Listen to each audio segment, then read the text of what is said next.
Lendo a Bíblia com William Camelo. Dia 20 de dezembro, Ageu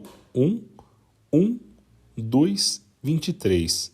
Em 29 de agosto do segundo ano do reinado de Dário, o Senhor transmitiu esta mensagem por meio do profeta Ageu ao governador de Judá. Zorobabel, filho de Sealtiel, e ao sumo sacerdote Josué, filho de Jeozadaque, assim diz o Senhor dos Exércitos. Este povo diz: ainda não chegou a hora de reconstruir a casa do Senhor. Então o Senhor enviou esta mensagem por meio do profeta Ageu: porque vocês vivem em casas luxuosas, enquanto minha casa continua em ruínas? Assim diz o Senhor dos Exércitos. Vejam o que tem acontecido com vocês. Plantam muito, mas colhem pouco. Comem, mas não se saciam. Bebem, mas ainda têm sede. Vestem-se, mas não se aquecem. Seus salários desaparecem como se vocês os colocassem em bolsos furados. Assim diz o Senhor dos Exércitos. Vejam o que tem acontecido com vocês. Agora subam as colinas, tragam madeira e reconstruam minha casa. Então me alegrarei nela e serei honrado, diz o Senhor. Vocês esperavam colheitas fartas, mas elas foram escassas. E quando trouxeram esse pouco para casa, eu o fiz desaparecer com um sopro. Por quê? Porque minha casa continua em ruínas, diz o Senhor dos Exércitos, enquanto vocês estão ocupados construindo suas casas. É por causa de vocês que os céus retêm o orvalho e a terra não produz colheita. Enviei uma seca sobre seus campos e sobre as colinas, uma seca que fará murchar o trigo, as uvas e as azeitonas e todas as suas plantações, que fará vocês e seus animais passarem fome e destruirá tudo que vocês trabalharam para conseguir. Então Zorobabel, filho de Sealtiel, e o sumo sacerdote Josué, filho de Jeozadaque, e todo o remanescente do povo obedeceram à mensagem do Senhor, seu Deus. Quando o povo ouviu as palavras do profeta Ageu, que o Senhor, seu Deus, tinha enviado, temeu o Senhor. Então Ageu, o mensageiro do Senhor, transmitiu ao povo esta mensagem do Senhor. Estou com vocês, diz o Senhor. E o Senhor deu ânimo ao governador de Judá, Zorobabel, filho de Sealtiel, ao sumo sacerdote Josué, filho de Jeozadaque, e a todo o remanescente do povo. Começaram a trabalhar na casa de seu Deus, o Senhor dos Exércitos. Em 21 de setembro do segundo ano do reinado de Dário, então em 17 de outubro desse mesmo ano, o Senhor transmitiu outra mensagem por meio do profeta Ageu. Diga ao governador de Judá, Zorobabel, filho de Sealtiel, e ao sumo sacerdote Josué, filho de Jeozadaque, e aos remanescentes do povo: algum de vocês se lembra deste templo em sua antiga glória? Como ele lhes parece agora? Em comparação com o anterior, deve parecer insignificante. Mas assim diz o Senhor: seja forte, Zorobabel. Seja forte, sumo sacerdote Josué, filho de Jeozadaque. Seja forte, todos vocês que restam na terra. Mas a obra, pois eu estou com vocês, diz o Senhor dos Exércitos.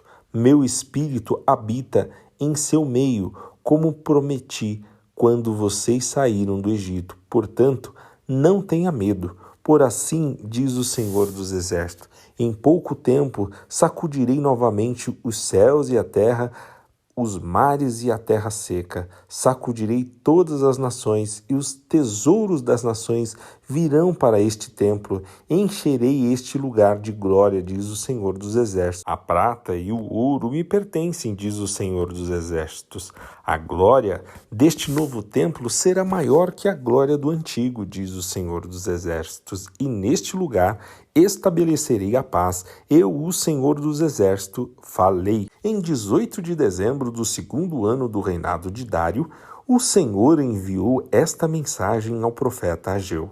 Assim diz o Senhor dos Exércitos: pergunte aos sacerdotes sobre a lei. Se alguém levar em sua roupa a carne consagrada de um sacrifício, e se por acaso a roupa tocar num pão, no ensopado, em vinho, em azeite ou em qualquer outro tipo de alimento, esse alimento também se tornará consagrado? Não, responderam os sacerdotes. Em seguida, Ageu perguntou: se alguém se tornar cerimonialmente impuro ao tocar num cadáver e depois tocar num desses alimentos, o alimento ficará contaminado? Sim, responderam os sacerdotes.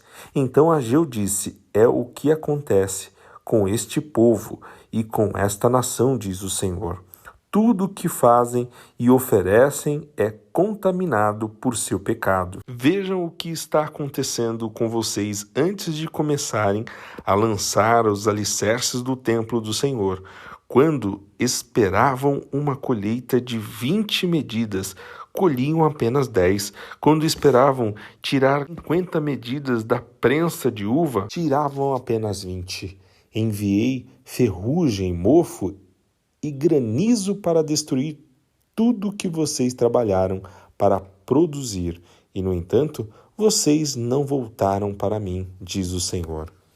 Pensem, neste 18 de dezembro, o dia em que foram lançados os alicerces do templo do Senhor. Sim, pensem bem, eu lhes faço uma promessa agora, enquanto a semente ainda está no celeiro e suas videiras, figueiras, romanceiras e oliveiras ainda não deram frutos, mas de hoje em diante eu os abençoarei. Naquele mesmo dia, 18 de dezembro, o Senhor enviou mais uma mensagem a Ageu.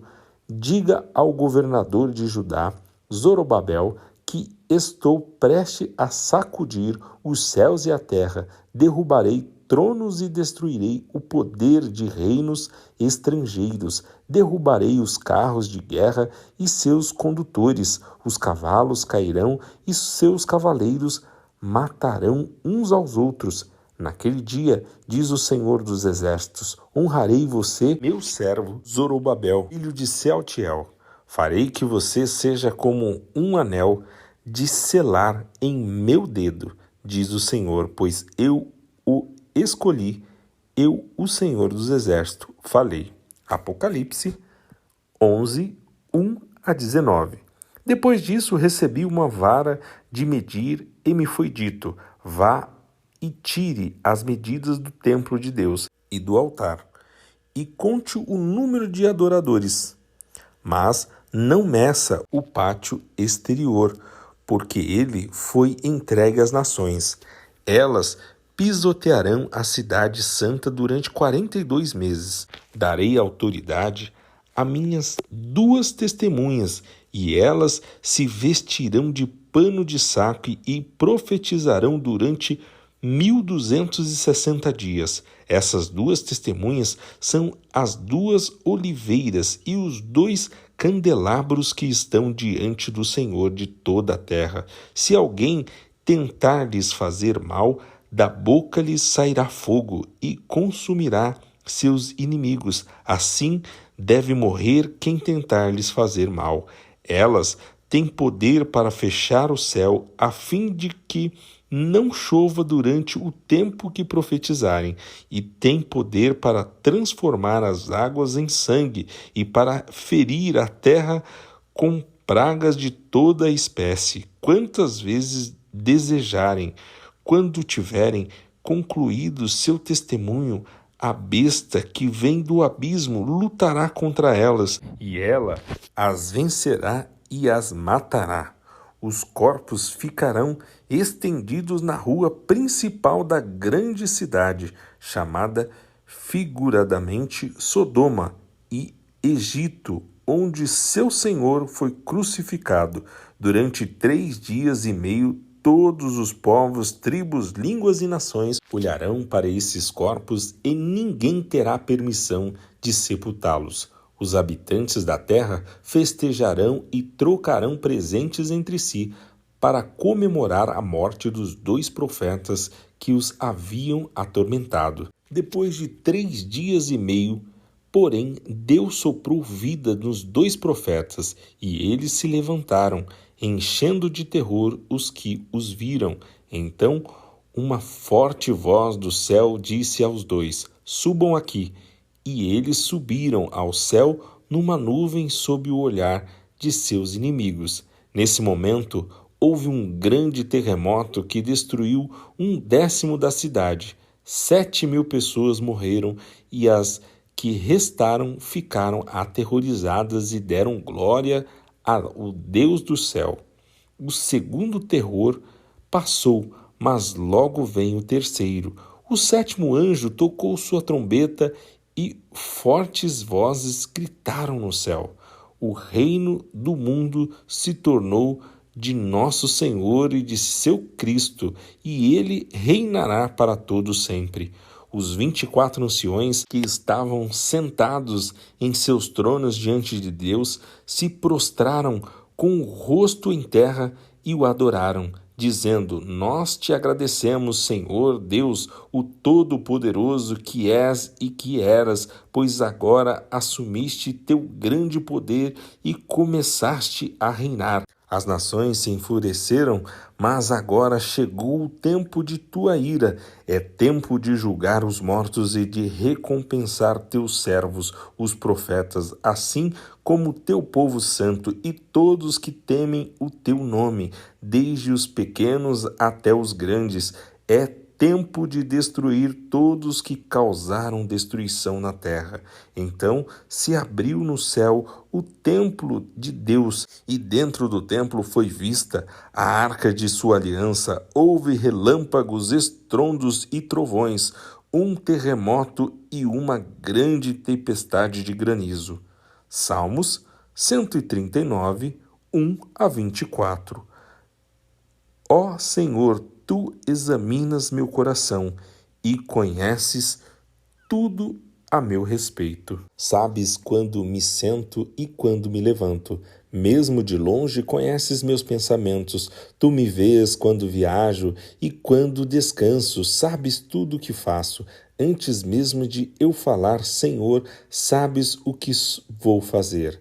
Vai adiante de mim e me segues. Pões sobre mim a tua mão. Esse conhecimento é maravilhoso demais para mim, é grande demais para eu compreender. É impossível escapar do teu espírito, não há como fugir da tua presença. Se subo ao céu, lá está. Se desço ao mundo dos mortos, lá estás também. Se eu tomar as asas do amanhecer, se habitar do outro lado do oceano, mesmo ali tua mão me guiará e tua força me sustentará. Eu poderia pedir à escuridão que escondesse e a luz ao meu redor que se tornasse noite, mas nem mesmo na escuridão posso me esconder de ti. Para ti, a noite é tão clara como o dia. Escuridão e luz são a mesma coisa. Tu formaste o meu interior e me teceste no ventre da minha mãe. Eu te agradeço por me teres feito de modo tão extraordinário. Tuas obras são maravilhosas e disso eu sei muito bem. Tu me observavas quando eu estava sendo formado em segredo, enquanto eu era tecido na escuridão. Tu me viste quando eu ainda estava no ventre. Cada dia de minha vida estava registrado em teu livro. Cada momento foi estabelecido quando ainda nenhum deles existia. Como são preciosos os teus pensamentos a meu respeito. Ó Deus, é impossível enumerá-los, não sou capaz de contá-los. São mais numerosos que os grãos de areia. E quando acordo, tu ainda estás comigo. Ó Deus, quem dera destruísses os perversos. Afastem-se de mim, assassinos, eles blasfemam contra ti. Teus inimigos usam teu nome em vão. Acaso, Senhor, não devo odiar os que te odeiam? Não devo desprezar os que se opõem a ti? Sim, eu os odeio com todas as minhas forças, pois teus inimigos são meus inimigos. Examina-me, ó Deus, conhece meu coração, prova-me e vê meus pensamentos, mostra-me se há em mim algo que te ofende e conduze-me pelo caminho eterno. Provérbios 30, 15 e 16. A sanguessuga tem duas bocas que dizem mais, mais. Há três coisas que nunca se satisfazem, ou melhor, quatro que nunca dizem. É suficiente a sepultura, o ventre estéril, o deserto sedento e o fogo abrasador.